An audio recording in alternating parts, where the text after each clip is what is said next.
सुल्तान Karbala को हमारा सलाम हो, सुल्तान करबला को हमारा सलाम हो, जानाने मुस्तफा को हमारा सलाम हो, सुल्तान कर असगर की नन्ही जान पे लाखों दुरूद हो,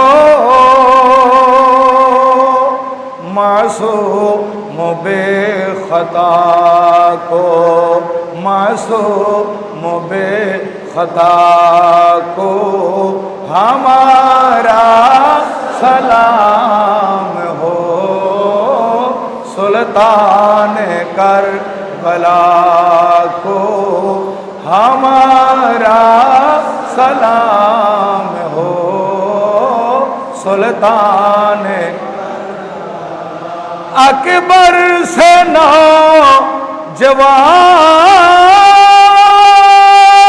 भी रन में हुए शहीद, हम शिकल मुस्तफा को, हम शिकल मुस्तफा को हमारा सलाम हो, सुल्तान करबला को हमारा सलाम हो, सुल्तान होकर शहीद कौम की कश्ती तरा गए, होकर शहीद कौम की कश्ती तरा गए, उम्मत के ना खुदा को, उम्मत के ना खुदा को हमारा सलाम हो, सुल्तान करबला को हमारा सलाम हो, जानाने मुस्तफा को हमारा सलाम हो, सुल्तान करबला को, सुल्तान करबला को, सुल्तान करबला को, सुल्तान करबला को हमारा सलाम हो। সম্মানিত হাজিরিন, আমি বিগত জুমায় আপনাদের খেদমতে আমার সুলতানে কারবালা বিগত বছরের ৮ম পর্বের সাথে ৯ম পর্ব যুক্ত করেছিলাম। সেই ৯ম পর্বের বিষয় ছিল ১০ই মুহররম রক্তাক্ত কারবালা। আজকে এই ১০ম পর্বের মধ্যে বাকি অংশ আপনাদের খেদমতে আমি আলোচনা করব ইনশাআল্লাহ। তাই মূল কথায় আমি চলে যাচ্ছি। কোরআনুল করিম থেকে একটি আয়াত আমি তেলাওয়াত করেছি। এই আয়াতটি হচ্ছে কোরআনুল করিমের ২য় নম্বর সূরা, সূরা বাকারা এবং পারো ২য় সায়াকুল, এই ২য় পারার ১৫৫ নম্বর আয়াত আমি আপনাদের খেদমতে তেলাওয়াত করেছি। যে আয়াত করিমার অনুবাদ হচ্ছে, আমি পরীক্ষা নেব কিছু জিনিস দ্বারা, আমি আল্লাহর পরীক্ষায় যারা পাশ হবে তাদের জন্য রয়েছে শুভ সংবাদ।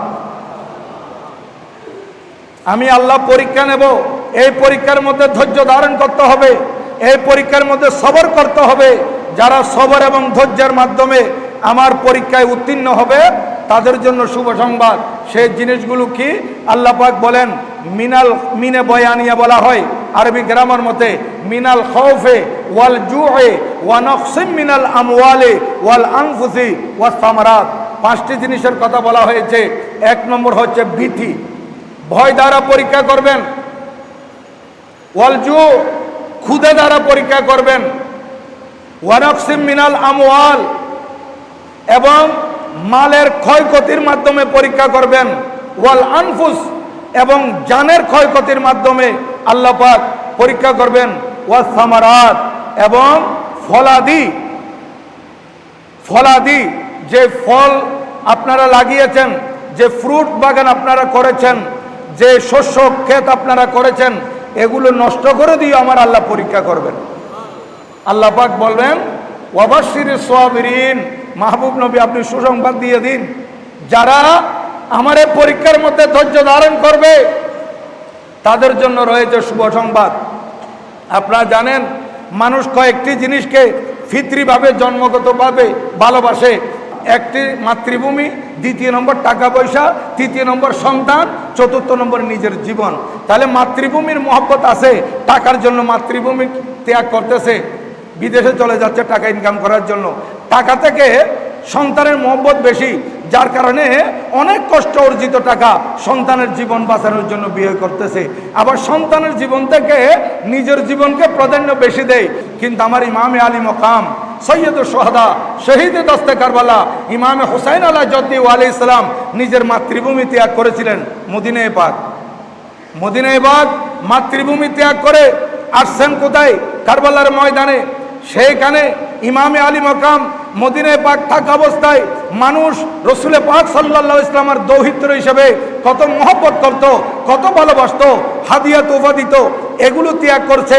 এরপর কারবালার ময়দানে এসে নিজের সন্তানদের জীবন কোরবানি দিয়েছে, পরিশেষে নিজের জীবন পর্যন্ত কোরবানি দিয়েছে, দুনিয়াবাসীকে শিক্ষা দিয়েছে। এই দুনিয়ার মানুষ তোমরা জেনে রাখো, দেশকে তোমরা ভালোবাসো, মাতৃভূমিকে তোমরা মহব্বত করো, টাকা পয়সাকে তোমরা ভালোবাসো, নিজের সন্তানকে তোমরা ভালোবাসো, নিজের জীবনকে তোমরা ভালোবাসো। আমার কাছে 4টার ভালোবাসা ছিল, কিন্তু এই কথা জেনে রাখো এই 4টার ভালোবাসা থেকে নিজের ঈমান রক্ষা করা এটা বেশি প্রয়োজনীয়। ঈমানের ভালোবাসা এটা হচ্ছে আরো বেশি প্রয়োজনীয়। কারণ ঈমানের প্রশ্ন যখন এসেছে আমি দেশ ত্যাগ করেছি, ঈমানের প্রশ্ন এসেছে আমি সম্পদ ত্যাগ করেছি, আমি ঈমানের প্রশ্ন এসেছে টাকা পয়সার মায়া ত্যাগ করেছি, ঈমানের প্রশ্ন এসেছে আমি সন্তানকে কুরবান দিয়েছি, ঈমানের প্রশ্ন এসেছে আমি নিজের জীবন উৎসর্গ করে দিয়েছি, তারপরেও আমি ঈমানের উপর অটল ছিলাম। এই শিক্ষা কারবালার ময়দান থেকে ইমামে পাক আমাদেরকে দিয়েছেন।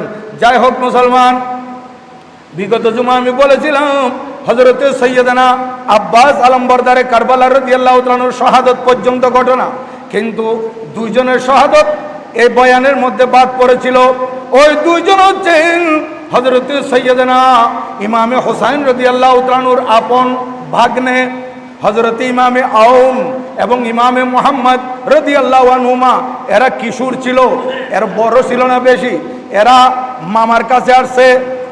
তারপর হযরতে সৈয়দনা ইমামে কাসিম বিন হাসান রাদিয়াল্লাহু তাআলা আনহুমার শাহাদাতের পর মামার কাছে এসে বলতেছে, মামা আমরাও বিদায় নিয়ে যাব, আমাদেরকে বিদায় দেন। মামা চোখের পানি ছেড়ে বলতেছেন, বাগনেরে আমি কোন চোখে চেয়েছি তোমাদেরকে বিদায় দেব? তোমরা তো মামার সাথে বেড়াতে এসেছিলা, দাওয়াতে এসেছিলা, আমি তোমাদেরকে তীরের নিশানা বানানোর জন্য কেমনে ঠেলে দিব, তলবারের আঘাত খাওয়ার জন্য কেমনে ঠেলে দিব? বাগনেরা বলতেছে, মামা যান আমাদেরকে বিদায় দিতে হবে, আমরাও শাহাদাত বরণ করব, আপনার পরে আমাদের জীবনের কোনো আর দাম নাই, আপনার কদমে আমরা জীবন উৎসর্গ করব। কালকে আমাদের ময়দানে নানাজানকে গিয়ে বলবো আমরাও আপনার নাতির উপর কুরবান হয়েছিলাম, এই কথা আমরা বলবো। মামা বলতেছেন, বাগনেরে না না, তোমরা এখনো বড় হও নাই, বেশি বড় হও নাই, এত বড় হও নাই যুদ্ধে যাওয়ার জন্য। বলে, মামা আমরা চলে যাব যুদ্ধের ময়দানে, আপনি অনুমতি দিন। শুধু আমরা নই, আমার আম্মু আমাদেরকে বলেছেন, আম্মু রাজি আছেন, আম্মু বলেছেন যে আম্মাকে শহীদের মা বানানোর জন্য। দেখেন আমার মা, আপনার বোন হযরতে জয়নব বিনতে ফাতেমা রাদিয়াল্লাহু আনহুমা দাঁড়িয়ে আছেন। হযরতে সৈয়দা জয়নব বলতেছেন, ভাইজান রে, যে শেরে খুদার বাহাদুর সন্তান আপনি, আমিও সেই শেরে খুদার বাহাদুর সন্তান। যে সৈয়দায়ে কায়নাত ফাতেমাতুজ জাহরার দুধ আপনি পান করেছেন, আমিও সেই আম্মাজানের দুধ পান করেছি। আপনি যে রাসূল করিম সাল্লাল্লাহু আলাইহি ওয়াসাল্লামের নাতি, আমি সেই রাসূল করিম সাল্লাল্লাহু আলাইহি ওয়াসাল্লামের নাতনি। আমার এই দুই সন্তানকে আপনি অনুমতি দেন। এই কথা বলার পর হযরত ইমামে হোসেন রাদিয়াল্লাহু তাআলার দুই চোখ থেকে পানি পড়তেছে। উনি বলতেছেন, বোন রে, তুমি কি বলতেছো? আমি এই বাগনেগুলোকে কিভাবে সামনের দিকে ঠেলে দেব?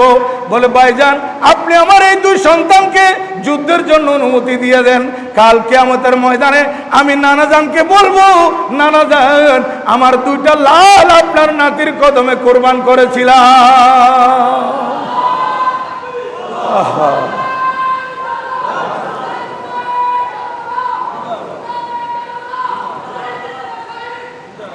এই দুইজনকে ইমামে পাক বাধ্য হয়ে অনুমতি দিয়েছেন।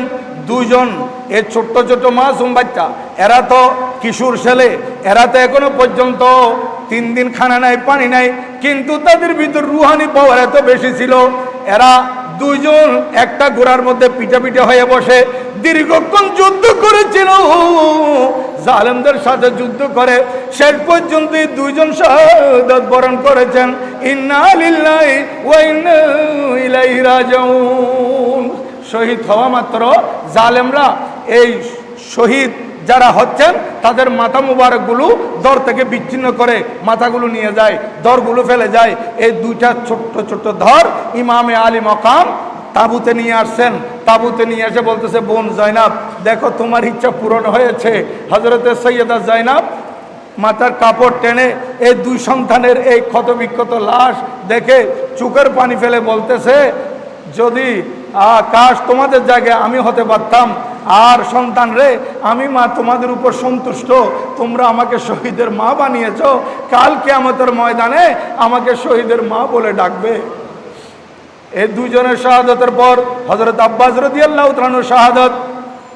এরপর ইমামে আলী মকাম ইমামে হোসেন রাদিয়াল্লাহু তাআলা 3 জন সন্তান আছেন। একজন ইমামে আলী আকবর রাদিয়াল্লাহু তাআলা, দ্বিতীয় ইমাম জয়নুল আবেদিন আলী আল-আওসাত রাদিয়াল্লাহু তাআলা, আর তৃতীয় জন মাসুমে কারবালা 6 মাসের বাচ্চা হযরতে আলী আসগর রাদিয়াল্লাহু তাআলা।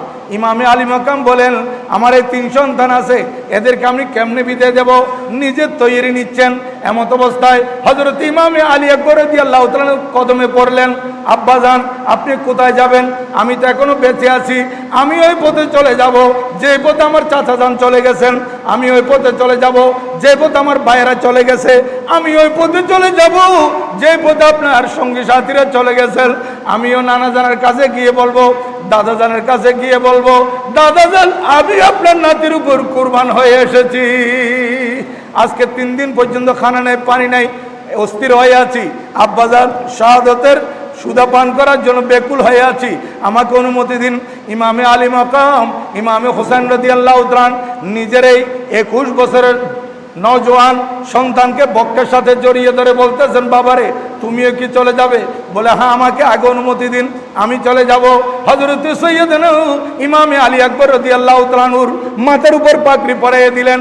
ইমামে আলী আকবর উনিকে, উনার উপাধি হচ্ছে হাম শেকেলে মুস্তাফা, হাম শেকেলে মুস্তাফা সাল্লাল্লাহু আলাইহি ওয়াসাল্লাম, অর্থাৎ উনি হুবহু আমার নবীজির প্রতিচ্ছবি ছিলেন। আমি আপনাদের খেদমত আরজ করেছিলাম, হযরত ইমামে হাসান, হযরত ইমামে হুসাইন রাদিয়াল্লাহু আনহুমা, ওনারা যখন পৃথক পৃথকভাবে চলতেন, পৃথক পৃথকভাবে হাঁটতেন, তখন একজন ইমামে হাসান আর একজন ইমামে হুসাইন রাদিয়াল্লাহু আনহুমা, আর এই দুইজনকে যখন একসাথে করা হতো, এই দুইজনের ভিতর বেশ হতো আমার পেয়ারা নবীজির নূরানি চেহারা। কারণ এই দুইজনকে একত্রিত করলে আমার নবীজির প্রতিচ্ছবি হতেন দুইজন, বেশি উঠত নবীজির প্রতিচ্ছবি। এটা হযরত মওলায়ে কায়নাত শের খুদা রাদিয়াল্লাহু তাআলা আনহু হাদিসে পাক বয়ান করেছিলেন, আল হাসানু আশবাহু বিরাসূলিল্লাহি সাল্লাল্লাহু আলাইহি ওয়াসাল্লাম মা বাইনা সদরে ইলা রাস ওয়াল হুসাইনু আসফালা মা বাইনা যালিক। আমার বড় সন্তান হযরত ইমামে হাসান বক্ষ থেকে মাথা মুবারক পর্যন্ত হুবহু আল্লাহর নবীজির প্রতিচ্ছবি। এবং আমার হুসাইন বক্ষ থেকে পাও পর্যন্ত নবীজির প্রতিচ্ছবি। এই কারণে নবীজির ইন্তেকালের পর সাহাবায়ে কেরামের কাছে নবীজিকে দেখার যখন ইচ্ছা জাগত, তখন আম্মা হযরতে ফাতেমাতুজ জাহরা রাদিয়াল্লাহু তাআলা দুয়ারে যেতেন, বলতেন, মা আপনার সন্তানদেরকে আমাদের কোলে ছেড়ে দেন, আমার ভিতর থেকে ভালো সুন্দর কাপড় জামা পরিধান করাইয়ে আমাদের কোলে তুলে দেন। যখন এইভাবে ওনাদেরকে তুলে দেওয়া হতো, কারণ নবীজি যখন ইন্তেকাল করেন তখন একজনের বয়স 7.5 বছর, আরেকজনের বয়স 8.5 বছর থেকে আরো কম। দেখেন ছোট্ট ছোট্ট শিশু, এই দুজনকে যখন সুন্দর কাপড় পরিধান করে সাহাবায়ে কেরামের কাছে দেওয়া হয়, তখন সাহাবায়ে কেরাম এই দুজনকে নিয়ে মিম্বরে রসুলের উপর বসায় দিতেন। কারণ নবীজির ইন্তেকালের পর সাহাবায়ে কেরাম যখন এই মিম্বর খালি দেখতেন, সাহাবারা কান্নায় ভেঙে পড়তেন, হ্যাঁ রে, এই মিম্বরে আমাদের নবীজি খুতবা দিয়েছেন, আজকে আমাদের থেকে নবীজি পর্দা হয়ে গেছেন। কিন্তু সাহাবায়ে কেরামরা বলতেছেন, যখন আমরা নবীজির এই দুই নাতিকে মিম্বরে রসুলের উপর বসাই দিতাম, আমরা যে নবীজিকে হারিয়েছি এটা ভুলে যেতাম। আমরা দেখতাম এখানে ইমাম হাসান আর হুসাইন বসে নাই, এই দুইজনের মাঝে দেখতেছি নবীজি বসে আছে। সুবহানাল্লাহ, একদম নবীজির প্রতিচ্ছবি।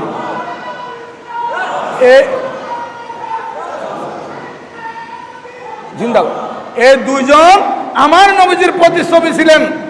আর হযরত ইমাম আলী আকবর রাদিয়াল্লাহু তাআলা, যিনি ইমাম হুসাইনের কলিজার টুকরা বড় সন্তান, উনি একাই আমার নবীজির সুরত ছিলেন। এই জন্য ওনাকে হামশাকেলে মুস্তাফা বলা হয়। ওনাকে যুদ্ধের ময়দানে রওনা করে দিলেন, মাথায় পাগড়ি তুলে হাতে তলবারি তুলে দিলেন এবং গোড়ায় চড়িয়ে দিলেন। উনি যাচ্ছেন, যাওয়ার সময় বলতেছেন, আনা আলী ইবনুল হুসাইন ইবনে আলী নাহনু আহলুল বাইত আওলা বিন নবী। ও জিনেরা দেখো, আমি কে তোমাদের মাঝে আসতেছি, আমি আলী। কোন আলী? যে আলী ইমামে হুসাইনের সন্তান। আর ওই হুসাইন, উনি কোন হুসাইন? যে হুসাইন হচ্ছেন মাওলা আলীর সন্তান। আমিও আলী, আমার দাদাও আলী।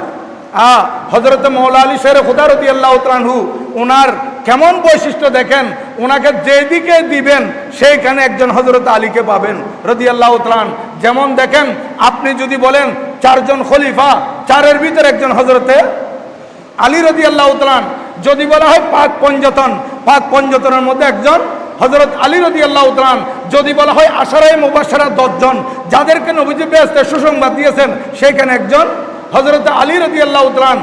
বদরি 313 জনের মধ্যে সেখানেও পাবেন একজন হযরতে আলী রাদিয়াল্লাহু তাআলা। বায়াতে রিদওয়ানের মধ্যে যাদেরকে দেখা যাচ্ছে সেখানে একজন হযরত আলী রাদিয়াল্লাহু তাআলা। হুদাইবিয়ার সন্ধির মধ্যে দেখা যায় সেখানে একজন হযরত আলী রাদিয়াল্লাহু তাআলা। হিজরতের রাত্রে আমার নবী যাকে বিছানায় শোয়াইয়েছেন উনি হযরত আলী রাদিয়াল্লাহু তাআলা। তাহলে হযরত আলী রাদিয়াল্লাহু তাআলা উনি প্রত্যেকটা জায়গার মধ্যে পাওয়া যায়। এই এত বড় শান হযরত মাওলায়ে কায়নাত শেরে খুদা রাদিয়াল্লাহু তাআলা কে আল্লাহ পাক দিয়েছিলেন। সুবহানাল্লাহ। বলে আমি সেই আলীর নাতি, আমার রক্তে, আমার শিরে উপশিরায় শেরে খুদার এই রক্ত সঞ্চালিত হচ্ছে। আসো আমার সাথে মোকাবেলা করার জন্য। এই 21 বছরের নওজোয়ান হযরতে আলী রাদিয়াল্লাহু তাআলা, আলী আকবর রাদিয়াল্লাহু তাআলা যখন আওয়াজ দিলেন, এজিদি তাবুর ভিতর কম্পন সৃষ্টি হয়ে গেছে, ভূমিকম্প সৃষ্টি হয়েছে। আমর বিন সাদ বলতেছে, কি হয়েছে তোমাদের, তোমরা কাঁপতেছো কেন? বলে দেখছেন না কার হুঙ্কার আসছে? হুঙ্কার কার? শের খুদার নাতির। বলে কি হয়েছে? আর মাত্র 2-1 জন আছে, তোমরা কাপুরুষের মতো করতেছো কেন? এই তারেক বিন শীশ, তুমি তো বড় বাহাদুর, যাও এই আলী আকবরের মাথা নিয়ে আসো, তোমাকে মৌসেলের গভর্নর দিয়ে দেব, মৌসেলের হুকুমত দিয়ে দেব। সে বলতেছে, আপনি আমাকে মৌসেলের গভর্নর বানাবেন, মৌসেলের হুকুমত দিবেন? সত্যি আমি বিশ্বাস করতে পারতেছি না। বলে কসম করে বলতেছি, তুমি যদি আলী আকবরকে শহীদ করতে পারো তাহলে তোমাকে মৌসেলের ক্ষমতা দেওয়া হবে। এই ক্ষমতা লোভী তারেক আসছে তলবারি নিয়ে হযরতে শেরে খুদার বাহাদুর নাতির মোকাবেলা করার জন্য। আর আসিয়াসাতু খিদাতুন, যুদ্ধের ময়দানে মিথ্যার আশ্রয় নেওয়া এটা বৈধ আছে শত্রুকে ঘায়েল করার জন্য। যে 3 জায়গার মধ্যে মিথ্যা বললে এটা মিথ্যা হবে না বলছে, সেখানে একটা জায়গা হচ্ছে যুদ্ধের ময়দান। হযরত ইমাম আলী আকবর রাদিয়াল্লাহু তাআলা আনহু সেই কৌশলটা গ্রহণ করলেন। দেখেন শেরে খুদার বাহাদুর নাতির শান দেখেন। যখন এই জালেম আসছে তখন সে তো বড় বাহাদুর, সে ময়দান কাঁপাতে পারে এরকম সাহসী ব্যক্তি আসছে তারেক বিন শীস। সে বলতেছে আমি তোমার মোকাবেলায় আসছি মুসালের হুকুমতের জন্য। বলে হ্যাঁ, তুমি তো মুসালের হুকুমতের জন্য আসছো, আমি তোমাকে বাহাদুর মনে করেছিলাম, মানুষ তোমাকে বাহাদুর মনে করে, তুমি বীর সেজে আমার কাছে আসছো, কিন্তু ঘোড়ার মধ্যে পায়ের সাথে যে ঘোড়ার যে জিনপুষের বেল লাগাইতে হয় সেটা তো লাগাতে তুমি ভুলে গেছো। তোমার পা তো খোলা, জিনপুষের মধ্যে যে পাদানি আছে সেটা তো বেল্টের সাথে বাঁধতে হয়, তুমি তো ভুলে গেছো। সে বলতেছে কি রে, আমি ভুলে গেছি, আমি কি বেল লাগাই নাই? তখন সে নিচের দিকে তাকাচ্ছে বেল দেখার জন্য। আমার ইমামে আলী আকবর রাদিয়াল্লাহু তাআলা আনহু এই সুযোগ হাতছাড়া করেন নাই, তাকে এক তলবারের আঘাতে জাহান্নামে পৌঁছায় দিয়েছে। শের খুদার বাহাদুর বেটা দেখেন, বাহাদুর নাতি ইমামে হোসেন রাদিয়াল্লাহু তাআলা আনহুর বাহাদুর সন্তান ইমামে আলী আকবর, তাদের এক বড় পহলওয়ানকে শেষ করার পর তার একটা ছেলে ছিল, তার নাম ছিল আমর বিন তারেক। সে রাগ করে এসেছে বাবার প্রতিশোধ নেওয়ার জন্য। দর্শকেরা দেখতেছে আর ইমামে আলী আকবর রাদিয়াল্লাহু তাআলা তাকে জাহান্নামে পৌঁছায় দিয়েছে। সুবহানাল্লাহ। এরপরে তার আরেকটা সন্তান ছিল, তার নাম ছিল তলহা বিন তারেক। সেও আছে। সংক্ষেপ কথা, ইমামে আলী আকবর রাদিয়াল্লাহু তাআলার সাথে মোকাবেলা করতে করতে হযরত ইমামে আলী আকবর রাদিয়াল্লাহু তাআলা তাকেও জাহান্নামে পৌঁছিয়ে দিয়েছে। এই তিনজনকে কতল করার পর ঘোড়া দৌড়াইয়ে আবার আব্বাজানের কাছে আসছে। আব্বাজান, আমি তাদের তিনজন বড় বড় পহলওয়ানকে শেষ করে দিয়েছি, কিন্তু পানির পিপাসে কাতর হয়ে গেছি। আব্বু, একটু পানি যদি পেতাম, এখানে একজনকে জিন্দা ছাড়তাম না, সবাইকে শেষ করতাম। ইমামে হুসাইন রাদিয়াল্লাহু তাআলা বলেন, বাবা তোমার আর বেশিক্ষণ সময় নাই, আমার নানাজানের কাছে গিয়ে তুমি হৌজে কৌসরের পানি পান করতে পারবে, দুনিয়ার পানির আর প্রয়োজন হবে না। তারপরে তুমি যখন আসো আব্বুর কাছে আসো। আমরা যখন পিপাসিত হতাম ছোট্টবেলায়, তখন নানাজান আমাদের মুখের মধ্যে জিহ্বা মুবারক দিয়ে দিতে। আজকে কারবালার ময়দানে নানাজানের সেই সুন্নত আমি তোমার কাছে তোমার মাধ্যমে আদায় করি। আসো, আব্বার কাছে আসো। হযরত ইমামে আলী আকবর রাদিয়াল্লাহু তাআলা ইমামে হুসাইন রাদিয়াল্লাহু তাআলা বক্কের সাথে যখন চলে আসলেন, ইমামে হুসাইন রাদিয়াল্লাহু তাআলার জিহ্বা মুবারক উনি বের করলেন। সে জিহ্বা তো শুকনা, 3 দিন পর্যন্ত খানা নাই, পানি নাই। এই শুকনা জিহ্বা নিজের সন্তানের মুখের মধ্যে যখন দিলেন, হযরত ইমামে আলী আকবর রাদিয়াল্লাহু তাআলা নিজের আব্বার শুকনো জিহ্বা মুবারকটা চুষে একটু সান্ত্বনা অনুভব করলেন। তারপর বলতেছেন, আব্বা অনুমতি দিন। আবার চলে গেলেন। আবার যাওয়ার পর আওয়াজ দিলেন, ও ইয়াজিদিরা আসো। এই কথা বলার পর আমর বিন সাদের নির্দেশে, আমর বিন সাদের হুকুমে আরেকজন বড় পহলওয়ান, তার নাম হচ্ছে মিসরা বিন গালেব, ওই জালেম আসছে মোকাবেলা করার জন্য। হযরত সৈয়দনা ইমামে কাসেম রাদিয়াল্লাহু তাআলা ওই মিসরাকেও কতল করে দিয়েছে। এখন দেখতেছে কোনো বাহাদুর গিয়ে সেখানে ঠাঁই পাচ্ছে না। তখন ওই জালেম আমর বিন সাদ 22,000 সৈন্যের প্রধান, সে মাহকাম বিন তুফাইল বিন নাওফাল নামের একজনকে বলছে, তুমি অনেকগুলো সৈন্য তোমার সাথে নাও, একসাথে মোকাবেলা করো। এখন এই কাপুরুষের দলেরা একজন একজন করে আসার আর সাহস পাচ্ছে না। একসাথে সবাই এসে আমার ইমামে আলী আকবর রাদিয়াল্লাহু তাআলার শরীরের দিকে যখন 20 পাকা তীর নিক্ষেপ করতেছে, শেরে খুদার বাহাদুর নাতি ওই অসংখ্য সৈন্যের ভিতর ঢুকে তাদের ভিতর মোকাবেলা করতে করতে কিতাবের মধ্যে লিখতেছে, এই একজন শেরে খুদার বাহাদুর নাতি 80 জনের মতো এজিদিকে কতল করেছে। এজিদিকে হত্যা করার পর শেষ পর্যন্ত উনি রক্ত শূন্য হয়ে যখন মাটিতে পড়ে যায়, আরেক জালেম আইসা ইমামে আলী আকবর রাদিয়াল্লাহু তাআলা দর থেকে মাথা মুবারক পৃথক করে ওনাকে শহীদ করে দিল। ইন্না লিল্লাহি ওয়া ইন্না ইলাইহি রাজিউন। আমার ইমামে আলী মাকাম যখন দেখলেন আমার সন্তান শাহাদাত বরণ করেছে, তাড়াতাড়ি এসে দরকানা উনি তাবুত দিকে নিয়ে গেছেন। আর উঠাইতে পারতেছেন না, যেহেতু খানা নাই, পানি নাই। তারপরে কষ্ট করে ইমামে আলী মাকাম এই দর যখন নিয়ে যাচ্ছেন, কিতাবের মধ্যে লিখতেছে এই ময়দানে যেখানে শাহাদাত বরণ করেছে ওখান থেকে তাবুতে নিয়ে যাওয়া পর্যন্ত আমার ইমামে পাকের অন্তরে এমন সদমা লেগেছিল। একটা রওয়ায়াতের মধ্যে লিখতেছে 56 বছর 5 মাস 5 দিনে আমার ইমামে আলী মাকামের কয়েকটি দাড়ি মুবারক পেকেছিল, সব দাড়ি কালো ছিল বাকি।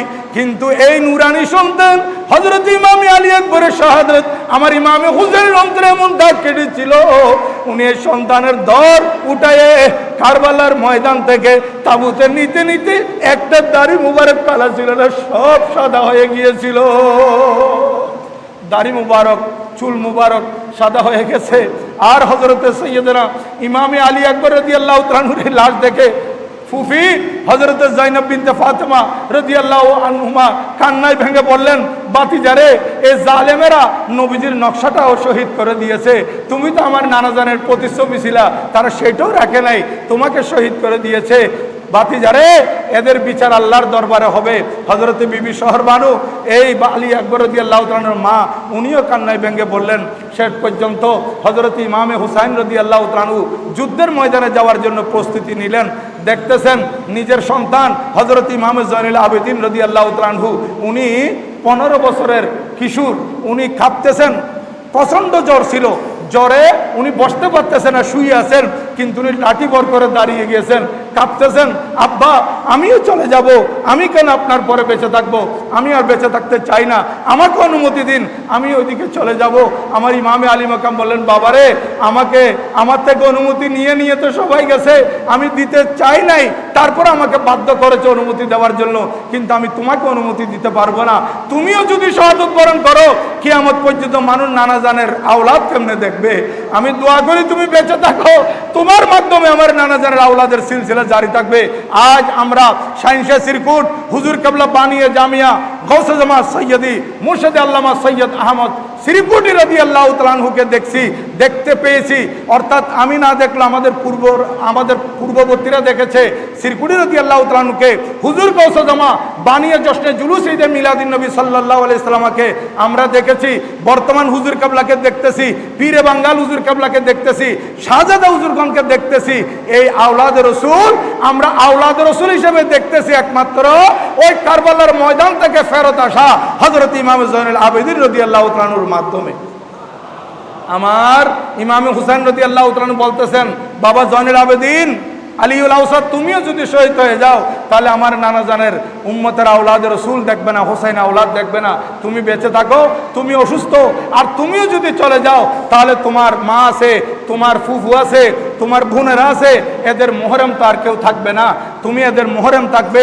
শুনো বাবা, তুমি যদি কোনো রকমে এই মুসিবত ডিঙ্গিয়ে মদিনা শরীফ যেতে পারো, এই কঠিন পরিস্থিতি শেষ করে যদি মদিনা শরীফ যাওয়া নসিব হয়, তুমি নানা জানের রওজা পাকে ঢুকবে, আর আমি হোসেনের একটা সালাম নানাজানকে দিবে, আর নানাজানকে এই কারবালার ময়দানে তুমি চাক্ষুষ যেগুলো দেখেছিলা, তোমার সচক্ষে দেখা ঘটনা নানাজানকে বয়ান করবা। তুমি জয়নুল আবেদিন, তুমি বেঁচে থাকো, আমি তোমাকে রেখে যাচ্ছি। শেষ পর্যন্ত বাবার কথায় সে ছেলে যখন শান্ত হলেন, বাচ্চাকে এই 15 বছরের কিশোরকে নিজের বক্ষের সাথে লাগানোর পর এই বক্ষ থেকে বক্ষ বাতিনি যত ফুইজত আছে এই সব কিছু দান করলেন। তারপর শোয়াইয়ে দিলেন, কাঁপতেছে হযরত ইমামে আলী আওসাদ রাদিয়াল্লাহু তাআলা জ্বরের কারণে। আর আজকে 3 দিন পর্যন্ত খাওয়া নাই, পানি নেই, একদিকে অসুস্থ, উনি শুলেন, আর এদিকে ইমামে আলী মাকাম তৈয়ারে নিতেই তাঁবুর ভিতর থেকে কান্নার আওয়াজ। ভিতরে গিয়ে বলতেছেন, বোন জয়নাব, কেন কাঁদতেছো? তোমাদেরকে বলছি না এখানে সবর করতে হবে, এখানে ধৈর্য ধারণ করতে হবে। বিবি শহরবানু, বিবি রুবাব, এখানে কান্নার আওয়াজ কেন? তোমরা কাঁদতে পারবে না, ধৈর্য ধারণ করতে হবে। আমাদেরকে এই মুসিবতের সময়টা ধৈর্যের মাধ্যমে মোকাবেলা করতে হবে, অতিক্রম করতে হবে। বোন কেঁদো না। এই কথা বলতেই হযরত লুবাব, যিনি ইমামে আলী আসগর রাদিয়াল্লাহু তাআলা আনহুর আম্মা, উনি বললেন, স্বামী রে, আমরা নিজের জন্য কাঁদতেছি না, দেখেন আপনার 6 মাসের মাসুম বাচ্চা, আমার বুকে দুধ নেই কেন? আজকে 3 দিন আমার খানা নাই, আমার পানি নাই, খানা পানি না থাকার কারণে আমার স্তনে দুধ নাই। এই 6 মাসের বাচ্চা তো দুধ পাচ্ছে না, দুধ না পেতে পেতে শেষ পর্যন্ত কান্না করতে করতে কান্নাও করতে পারতেছে না। এই বাচ্চা মনে হয় আমার কুলেই শাহাদাত বরণ করবে, আমি সহ্য করতে পারতেছি না, এই জন্য আমি কাঁদতেছি। আমার দেখা দেখি ওরা কাঁদতেছে ছোট বাচ্চার জন্য। স্বামী যান, এই ছোট বাচ্চা দেখলে তো কাফেরদের মন ঘেমে যায়, কাফেরদের ভিতরে দয়া আসে, এরা তো নিজেকে মুসলমান দাবি করতেছে, আপনি একটু নিয়ে যান। হযরত ইমামে আলী মাকাম বললেন, এ বিবি লুবাব শুনো, এ বোন জয়নাব শুনো, আমি তোমাদেরকে বলতেছি, কাফেরদের মন গামবে, কাফেরদের মন নরম হবে, এটা আমার বিশ্বাস, কিন্তু এরা তো এজিদি, এরা নামের মুসলমান, এরা কাফের মুশরিক থেকে বড় পাষণ্ড, এদের মন নরম হবে আমি বিশ্বাস করতে পারতেছি না। তারপরেও তোমরা যখন বলতেছো আমি আমার এই সন্তানকে নিয়ে যাচ্ছি, দাও আমাকে। কোলের মধ্যে নিলেন, গোড়ায় চললেন, তারপর সামনে চলে গেলেন, গিয়ে বলতেছে এজিদিরে তোমরা তো আমাকে চিনো, আর তোমাদের কাছে যদি শত্রু হই আমি নিজে শত্রু, তোমাদের শত্রু আমি, তোমরা আমার মোকাবেলা করতেছো, আমাকে তোমরা শত্রু বানিয়ে নিয়েছো। শুনো, আমার এই দুধের মাসুম বাচ্চা তো কোনো অপরাধ করে নাই, আমার এই দুধের মাসুম বাচ্চাকে একটু পানি পান করাইয়ে দাও, কারণ ওর মা 3 দিন পর্যন্ত খানা পানি না খাওয়ার কারণে তার স্তনের মধ্যে দুধ নাই, বাচ্চা মার দুধ পাচ্ছে না। আমি তোমাদের কাছে অনুরোধ করতেছি, তোমরা যদি একটু পানি পান করাইয়ে দাও, আমার এই মাসুম বাচ্চা আলী আসগরের জীবনটাও বেঁচে যাবে। হযরত ইমামে হুসাইন রাদিয়াল্লাহু তাআলা আনহু এইভাবে নিজের দুধের মাসুম বাচ্চাকে তাদের দিকে দেখাচ্ছে। সেইখানে একজন বড় জালেম হেরমলা বিন কাহেল আসাদি নামের আসাদ পুত্রের এক জালেম, সে বড় শিকারী ছিল। সে দূর থেকে আমার ইমামে আলী আসগর রাদিয়াল্লাহু তাআলা আনহুকে টার্গেট করে এমন ভাবে তীর মেরে দিয়েছে, এইদিকে ইমামে আলী মাকাম বাচ্চার জন্য পানি খুঁজতেছে, আর ওই জালেম হেরমালা আমার ইমামে আলী মাকামের কোলে থাকা এই সন্তানের দিকে এমন ভাবে তীর মেরেছে, পানির বদলে তীর এসে বাচ্চার গলার মধ্যে লেগে গেছে। এই ছোট্ট মাসুম বাচ্চার গলার মধ্যে যখন তীর লেগেছে, এই বাচ্চা শেষবারের মতো তীরের আঘাতে এতক্ষণ পর্যন্ত নড়াচড়া নাই, বাচ্চার কুলের মধ্যে বাবার কুলের মধ্যে একটু লাফিয়ে উঠে বাবার দিকে তাকিয়ে সাথে সাথে শাহাদাত বরণ করেছেন। ইন্না লিল্লাহি ওয়া ইন্না ইলাইহি রাজিউন। কিতাবের মধ্যে লিখতেছে হযরত সৈয়দনা ইমামে আলী আসগর মাসুমে কারবালা, এই 6 মাসের মাসুম বাচ্চা শেষবারের মতো আব্বাজানের চেহারার দিকে কেন তাকিয়েছিলেন, বলতেছে আব্বাজানকে এটাই বুঝাইছেন, আব্বাজান এই পাষণ্ডে এজিদি থেকে আমার জন্য পানি আর খুঁজতে হবে না, আমি নানাজানের কাছে গিয়ে পানি পান করব। মাসুম বাচ্চার শাহাদাত হযরত ইমাম আলী আসগর রাদিয়াল্লাহু তাআলা আনহু সবরের মাধ্যমে এটা নিজেকে কন্ট্রোল করেছেন। আর এই গলা মোবারকে যে তীর লেগেছিল, এই তীর যখন আমার ইমামে হোসেন রাদিয়াল্লাহু তাআলা আনহু টান দিলেন, বাচ্চা ছোট মাসুম বাচ্চার রক্তের ফুয়ারা এমনভাবে বের হয়েছে, আমার ইমামে আলী মাকামের সম্পূর্ণ শরীর রঞ্জিত হয়ে গেছে। ইমামে আলী মাকাম এই বাচ্চাকে নিয়ে আল্লাহর দরবারে দোয়া করতেছেন, আল্লাহুম্মা ইন্নী উশহিদুকা আলা হাউলাইল কওম, আল্লাহ জালেমেরা যা করতেছে এর উপর আমি তোমাকে সাক্ষী বানালাম। হযরতে সৈয়দনা ইমামে আলী আসগর রাদিয়াল্লাহু তাআলা আনহুকে নিয়ে উনি তাঁবুর মধ্যে গিয়ে বলতেছেন, এই বিবি শাহরবানো, বিবির বাপ বোন যায়নাব, আমার বাচ্চা তোমাদের থেকে আর পানি চাইবে না, আমার বাচ্চা তো নানাজানের কাছে গিয়ে পানি পান করতেছে। এই কথা বলতেই সেখানে কান্নায় ভেঙে পড়ছেন সবাই। আর আমার ইমামে আলী মাকাম ইমামে হুসাইন রাদিয়াল্লাহু তাআলা আনহু এই মাসুম বাচ্চাকে নিজের বড় শাহজাদা হযরত আলী আকবর রাদিয়াল্লাহু তাআলা আনহুর লাশের সাথে রাখলেন। জমিনে কারবালা পর फातिमा के फूल बिखरे हैं, जमीने करबला पर फातिमा के फूल बिखरे हैं, शहीदों के ये खुशबू है कि जंगल महकता है। এই ইমামে আলী আকবর ইমামে আলী আসগর রাদিয়াল্লাহু তাআলা আনহুকে একসাথে রাখলেন। কোন উর্দু কবি এটাকে বলতেছেন, हजरत असगर का वो तीर खाना गूद में, हजरत असगर का वो तीर खाना गूद में, और नहर पर अब्बास का बाजू कटाना याद है, और नहर पर अब्बास का बाजू कटाना याद है। ऐ हुसैन इब्ने अली तेरा जमाना याद है, छोड़ के तैबा तेरा करबल में जाना याद है। वमा अलैना इल्लल बलाग। वस्सलामु अलैकुम व रहमतुल्लाहि व बरकातुहू।